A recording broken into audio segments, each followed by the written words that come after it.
Hi everyone, it is Christina Pridie here, better known as the Seamless Knitter here on YouTube. You can find me on Facebook and Instagram. You can find all of my seamless pattern designs on Ravelry and on my website, ptboyarnshop.com. I also have a Ko-Fi account if you'd like to support me and my channel financially. All this information is linked in the description box below this video. In today's tutorial, I will be demonstrating how I do the duplicate stitch. So let's get started. Okay, so here I have a tapestry needle and some contrasting color yarn compared to the piece of fabric that I've knit in stockinette stitch.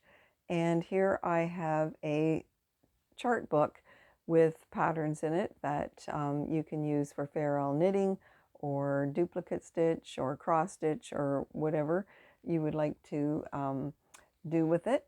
And as you can see in this book, that these charts are all one color. So the little legend, little black dot there is just one color. So whatever color you choose to do these little patterns in, it would just be sort of like black and white or pink and blue or whatever you would like to do them in. So anyways, that's what you need when you're going to do some duplicate stitch. You just need a little chart that you're going to embroider on to your fabric.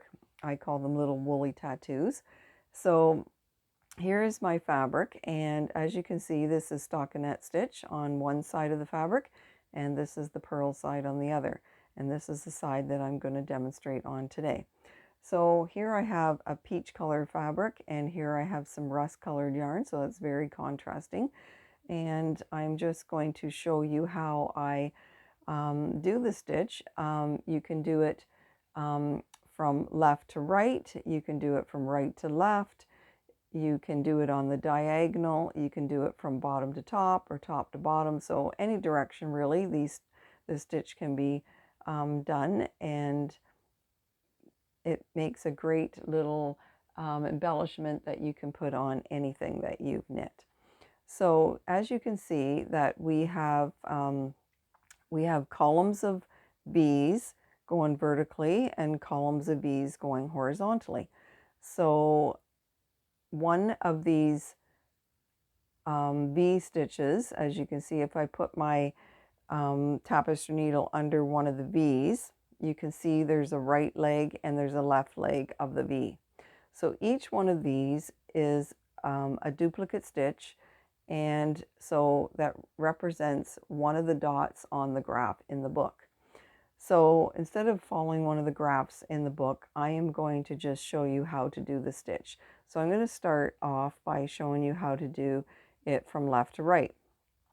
So as you see, you have a V here, and you're going to come up into the center of one of the V's like this, and you're going to bring your yarn all the way through till you have a little tail at the back that you can weave in later. And as you can see, we have the little right and left leg of the V stitch.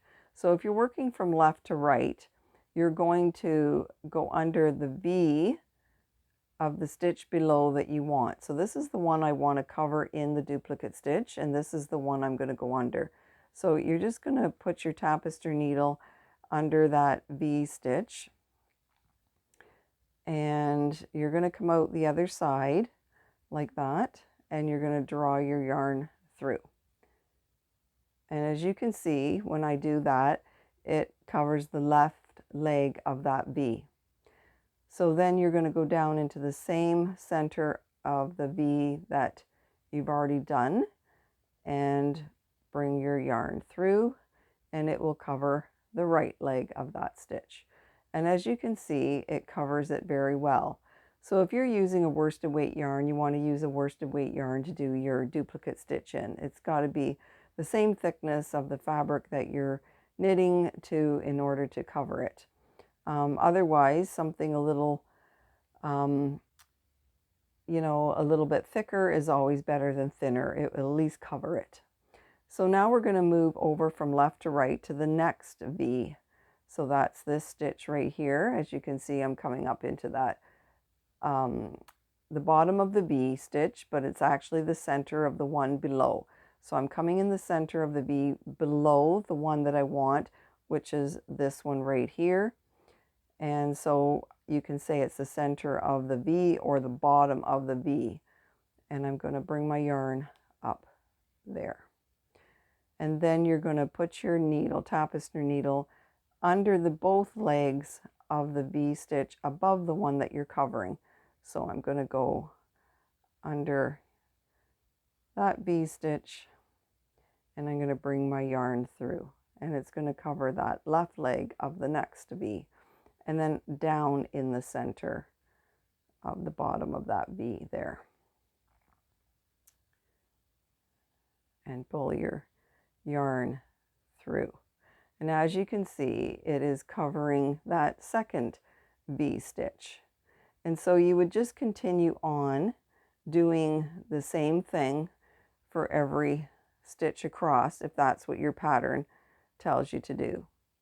So if you're going in a straight line, then you're just going to continue on doing the same thing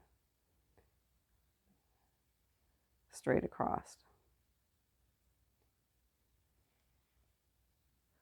And this is what you get. So it looks really cool. It's duplicating the V stitches that are on the fabric in a different color to create a design. Okay, so now if I want to work from right to left, I'll come down a couple rows to show you that. I'm going to start at the right side of my work then and going from right to left. And again, you would just go under the V stitch above. And you're going to cover the right leg this time, and then go down and they'll cover the left leg. And there you have it there. And then you just move over to the next one. So the bottom of the V, we're going in a straight line here. And then you're, okay, so I went down too far. So that's one down too far. So if you've done that, just put your needle back into that bottom of the V and take it out and bring it up into the one that I do want. So under both legs of the V at the top, bring your yarn through and in the same hole at the bottom of the V, and you've covered both legs.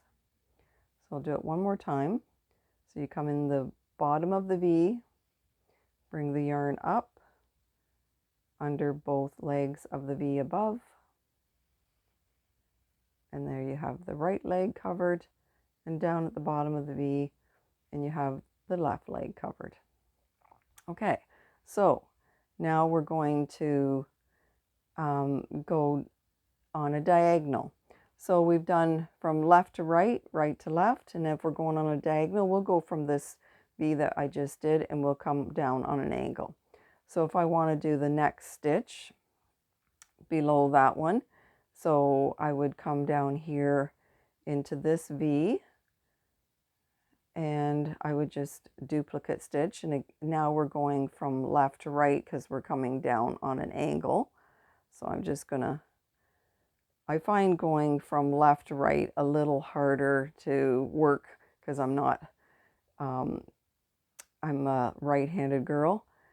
So I'm just going to go down into that stitch.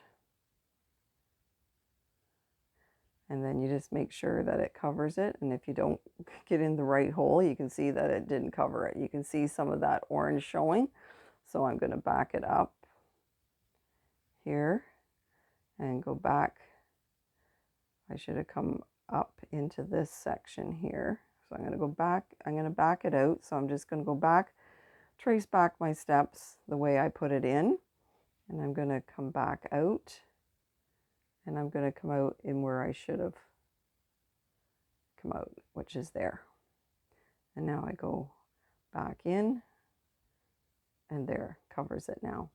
So then I just come down again on a diagonal and make sure that you get into the right spots. When you come out, you can see there,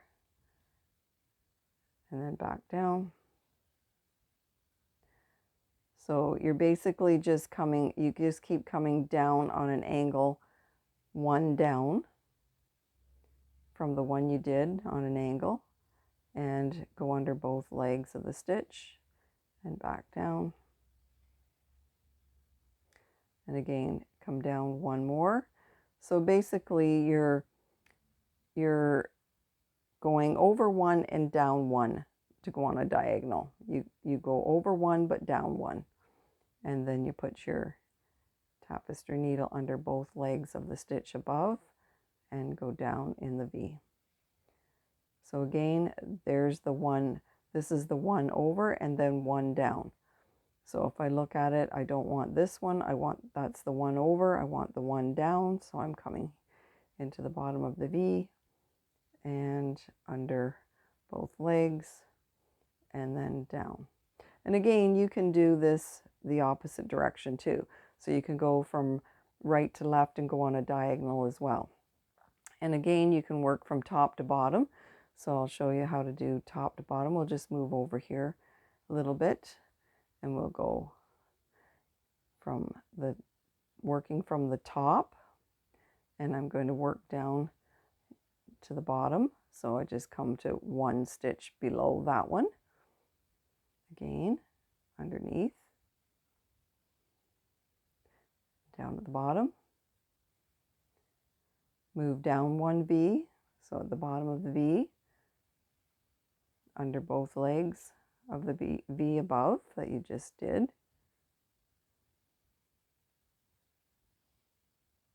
and down below,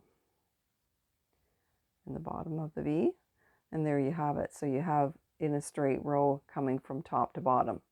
And you do the same thing if you're working from bottom to top. So just move over a little bit and we'll go from the bottom to top. So again, you work under the V's,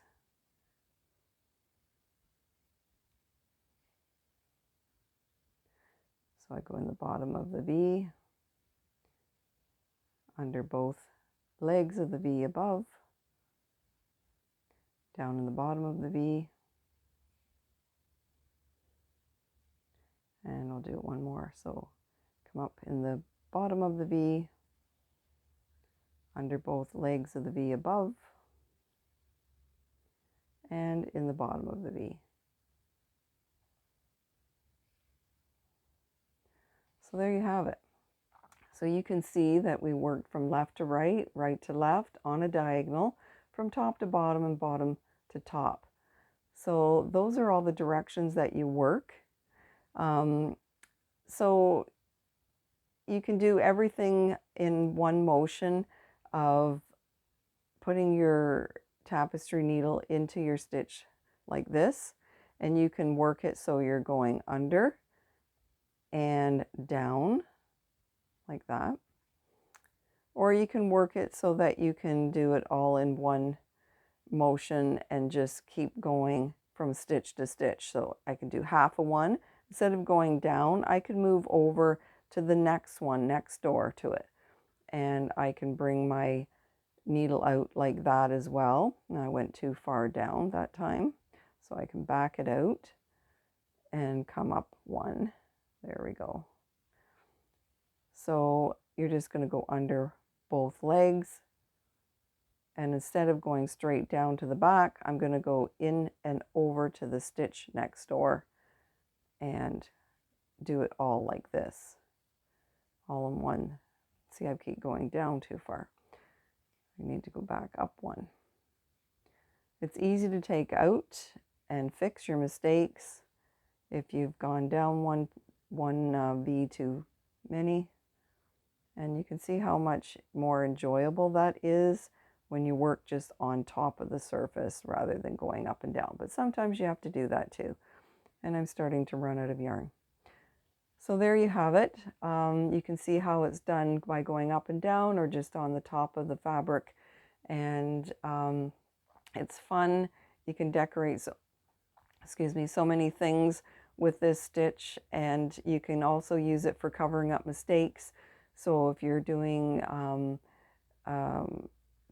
you know, something that was supposed to be one color and you made the wrong mistake, then you could cover over it with another color You can also use this technique for fixing your knitting. If you've got a hole in your sweater, you can use this stitch for mending as well. So anyways, there you have it. If you found this tutorial helpful, please save it to watch later.